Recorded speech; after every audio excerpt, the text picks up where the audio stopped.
नमस्कार, शंखनाद न्यूज चॅनलच्या बातमीपत्रात आपल्या सगळ्यांचं स्वागत आहे। सुरुवातीला पाहणार आहोत मुख्य बातम्या। अलीकडच्या काळात जंगला शेजारील गावात वाघांचा व जंगली प्राण्यांचा वावर वाढल्याच्या अनेक तक्रारी येत आहेत।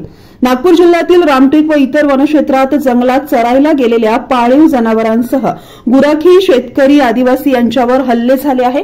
हे लक्षात घेता जंगलाचे असलेले क्षेत्र व या क्षेत्रात वाघांची नेमकी असलेली संख्या ही तपासून घेतली पाहिजे।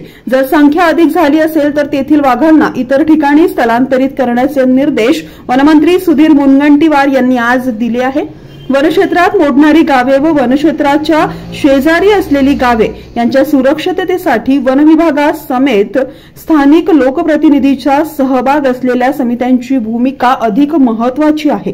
जी गावे वनक्षेत्रात आहेत त्या गावांना चेन लिंक फेन्सिंग कशा पद्धतीने करता येईल हे तपासून घेतले जाईल।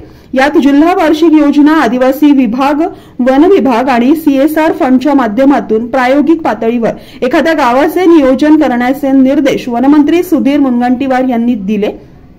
काही ठिकाणी वाघांना नीटशी शिकार करण्याचे कसब नसल्याने केवळ ते मानवी हल्ल्याकडे वळल्याच्या तक्रारी सुद्धा त्यांनी गंभीर दखल घेतली आहे।